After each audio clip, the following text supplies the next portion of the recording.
One. Hey folks, welcome out to the Nerdcast with Scarlett again. Hey. Hey everyone. So, anthropology. We love it.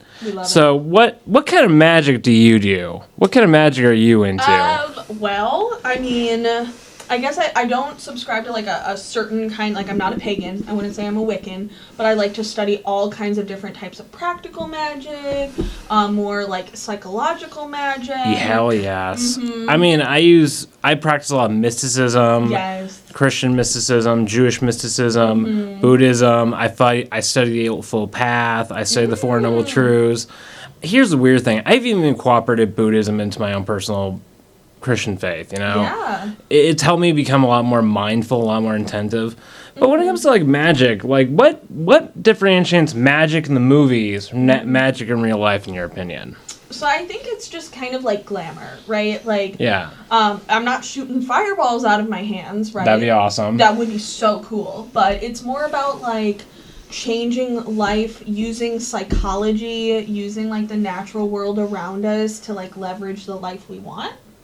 I can see that. So, psychology, in your opinion, is magic. Oh, absolutely. 100% I would say psychology is magic. So, a psychologist is a mage. Essentially. A healer of some sort. They would not like to admit that, probably, but yeah. I mean, Carl Jung, that guy was brilliant. I love his stuff. What's your take on Carl Jung? I really liked Jung. I liked his work on, like, the collective unconscious. Oh, yeah. I thought that was, like, really, and especially as it relates to storytelling. I know we've talked about the monomyth before. And I think that all really comes together with, like, this idea of the collective unconscious. I really like the anima and the, what's it called? Animus and anima. Yeah. How we all have the feminine and masculine within us. And a perfect human being, in his opinion, is someone who's learned to balance the two together. Exactly. And that's why I think our society is missing so much. The two energies are at war with each other, both within ourselves and society.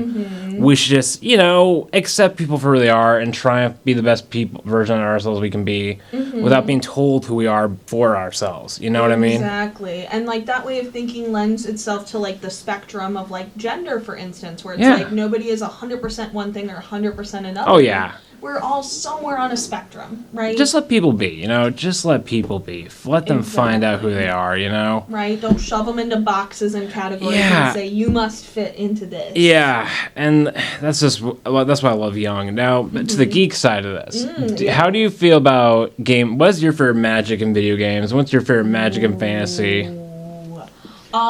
So I think my favorite system of magic is the one in the Aragon series. Oh, yeah. And I really like it because there's a cost, and, like, even ancient alchemical texts, like, they always talk about equivalent exchange. If you want to do something, you need to offer an equal amount of energy to do it. And so I felt like the mechanics in that were really believable.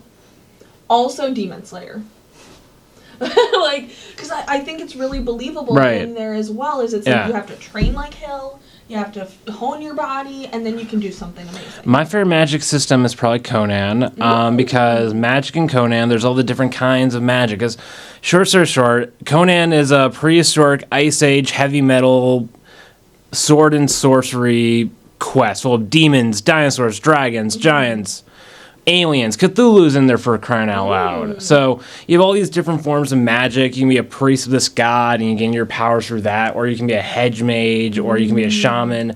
The thing with Conan, it all comes from a source. It all comes from some sort of god or deity and the sacrifice you have to make in order to accumulate power, Some real, don't want to say Gnosticism in there, but, like, real, like, Canaanite aspects, I like that. And are you familiar with, like, Bhakti yoga at all? Like, the idea of, like, it's a type of Hinduism where you, like, dedicate yourself to a deity? Yeah, gain power. It's very similar to that. And that's how it works in D&D like that. It works in Elder Scrolls. Oh, D&D, yeah, you're right. Like in Elder Scrolls, I mean, you sell your soul to any deity or god, and you do terrible, evil things, and you get this really cool bonus superpower sword. Yeah. Or you become a werewolf, and if you're a real deity worshiper like me, you sell your soul to all the deity gods and do terrible, terrible things to have the most powerful endgame. There you go. All joking. What's your take? Yeah.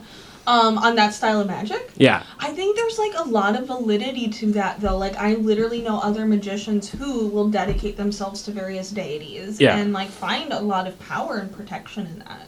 Yeah. Have you ever been to Salem? I have not, no. How do you feel about the Wicca witch movement here in the States? I mean, I don't know a ton about it in the States. I've known some Wiccans, I've known some pagans. They tend to be some really cool folks. Yeah. But I love practical magic. I like doing a thing, making a bag, doing a ritual. Like, I think it's really important. Well, you could even make the argument, like, even Catholics and Christians use magic on a day-to-day basis with their ritualism. They won't call it that, but, you know. Right, or even prayer. I think prayer is magic. I mean, it just depends on how you define it, right? Yeah. How would you define magic, actually? Oh, I would define magic. I know it's hard. It's, let me try and, like, I'm overcoming a lot of Catholic school shame and all that crap, so just give me a minute. Some overcome the Catholic guilt here. Of course, I'll sip my coffee. If I had overcome if I define magic, I would define it as an energy. You are naturally intuitive, and that makes it so you're able to pay attention to the current. And which current you choose determines what kind of mage you are, what kind of person you are. I personally listen to the current of life, creation. And I think people that pay attention to the negative current, whether that be Lucifer, Beelzebub, like the frickin' Loki, the serpent, cosmic disorder, I think those people use their skills and abilities. It's like you become aware, and when you become aware, what do you do with that awareness? Do you choose light, and do you choose to use your abilities to help others, or do you use it to like destroy and hurt and make yourself more powerful? I love that. I think that's so astute. Like, I love that a lot. Especially the idea of like the energy as waves. Yeah. Because, I mean, everything is frequency. And all magic is, in my opinion, is having the ability to perceive this wave. You have no powers whatsoever to impact creation. Oh, interesting. But when you attune yourself to these powers, that's when you get the ability to shape reality. Ooh. Okay, so that's really interesting. I mean, I could see that. I tend to think that you have a lot more power, that we're kind of co-creators. Yeah. I can see that. Yeah. But, like, I like that distinction that you're essentially saying that you become aware of something, and that allows you to change your trajectory. Yes. But I think that, I mean... Because so few of us are awakened to the current, okay? Right. And, like, if you want to change your life, how can you do that if you don't know what it is currently and what you're changing it to? Yeah. Right? I mean, what's your favorite magic system? We've already asked the Aragon question. What magic do you think is the most anthropologically fascinating to you in fantasy? Oh, in fantasy. Ooh. I think in the A Court of Thorns and Roses series, I think we talked about it. You haven't read it, right? No, I have not. So I think it's really interesting how it works because it's innate. So it's people are born with certain kinds of magic or not. And that I find really interesting, that like everybody just has it innate, but it's different for everybody. I like that as well. So I think that's really interesting to think about as like humans as well. Like, do we have a similar thing? Like everybody has their own skills and talents, and is it inborn in us? Each person should be given the ability to use their abilities for the betterment of society, the culture. Takes a village mentality. I still live by that mentality, you know? Exactly. My favorite fantasy setting aside from Game of Thrones is aside from Conan, is probably Game of Thrones. Because you have, throughout the books, you have all these different prophecies, all these different religions, and they all have the same, like, whose God is right. Lord of Light has, like, the power of resurrection, necromancy.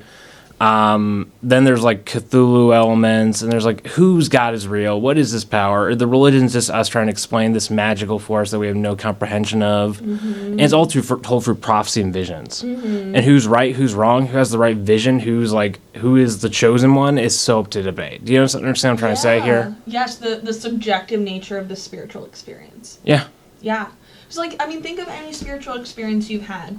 It is almost impossible to try and communicate that to someone else, right? Like, even if they're the same religion, even if you share the same belief, it's like fundamentally a solo thing. Like, I could try to tell you what it was like, but you won't know and understand. It's like, it is subjective. And that goes not just the joys and victories of it, that can go with the pain of it. Like, ask any person who's a recovering Catholic to anyone who's like, yeah, you might be a recovering Mormon or like a Hindu or whatever. If you're you might be recovering from your own personal pain. But let me tell you, as a recovering Catholic, there's nothing worse than the pain of deconstructing that kind of stuff. Yeah. And there's nothing more truthful than the personal journey you have along the way. When you start rebuilding, that's a journey no one can understand but you. Exactly.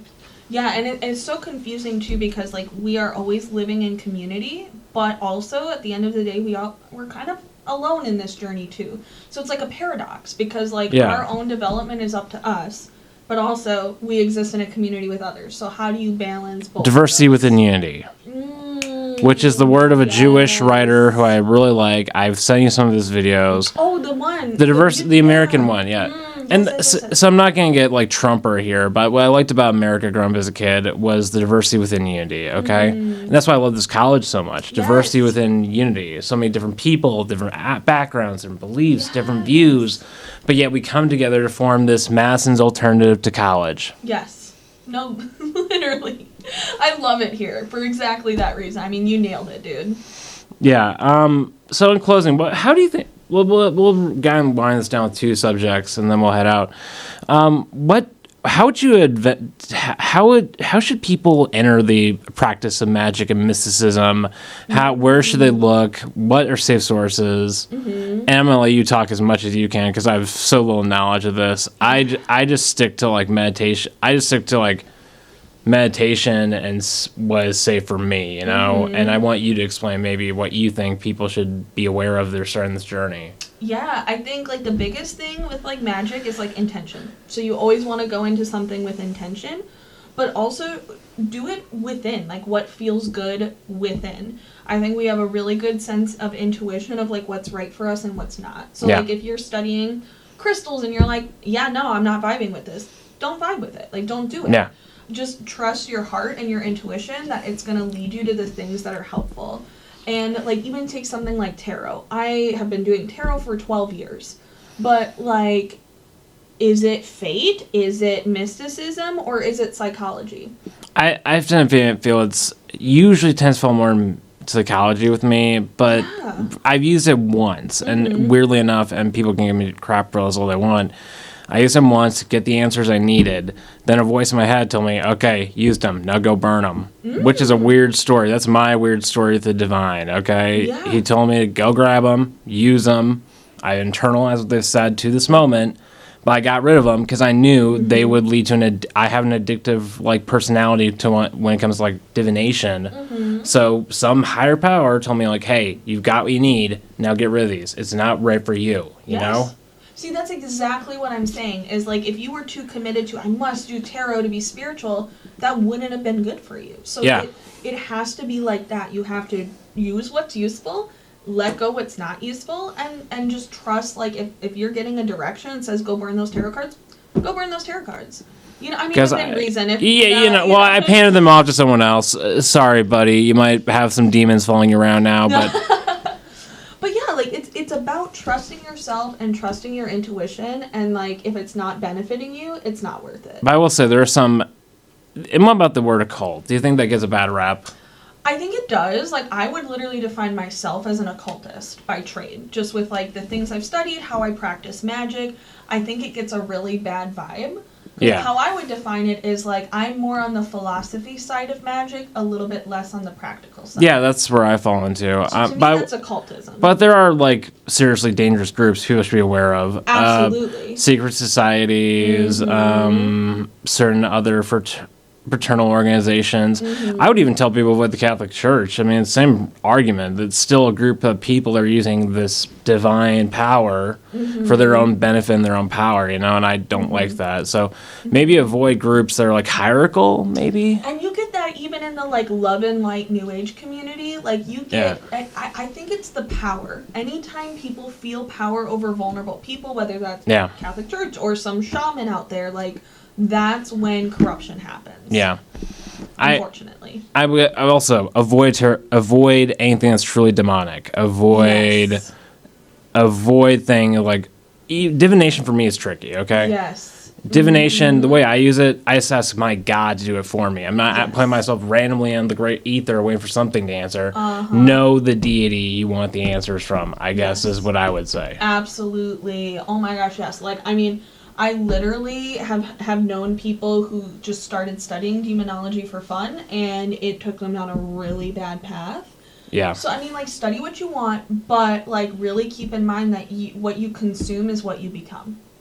So if you don't want to become that kind of person, you don't want to study that, you don't want to put yourself. Yeah, I would just in general avoid like demonology in general. Just avoid that stuff. Literally, I mean, yeah, I would agree personally. I don't want to judge people because you know you do you, man. But yeah, personally, I would say it's not worth the risk. So for what you could gain. And what are the last two statements you want to make about magic? I'll give you the mic for a while. So I think as long as you want. Yeah, I think magic should be something that benefits your life. It should bring whimsy and wonder into your life, and if it's not practical and if it's not serving a purpose, then what are you really doing? You know? Yeah. So, I mean, I'm a functionalist. That's everything I do is about, like, what are the results? How does it affect people? Like, if tarot's helpful for me, I'm going to keep doing it. If it's not, I won't. You know, if meditation's helpful for you, great, do that. But don't, like, feel like you have to push yourself into, here's paganism and I'm going to follow it, or here's Christianity and I'm going to follow it. Like, it's okay to make your own spirituality. Oh, yeah, and definitely. That's what I would say. Yeah, definitely. Yeah, and I'll say this, my weirdness, this is awesome, and Scarlett, thank you for being on the show. Yes. This has been awesome. Thank Folks, you for having me. Next time, we'll be doing more Star Wars stuff pretty soon. Might be bringing in another friend of mine. But once again, thanks for all of you for tuning in. There's also an autistic self-help group that is active here on campus that could use a lot of help. You can look up it on the student. Wolfpack Connect. Yeah, Wolfpack Connect. Yeah, you can join them on there. Yeah. Well, until next time, folks, stay sane and don't play with that freaking tarot card. I mean, Exorcist board, whatever.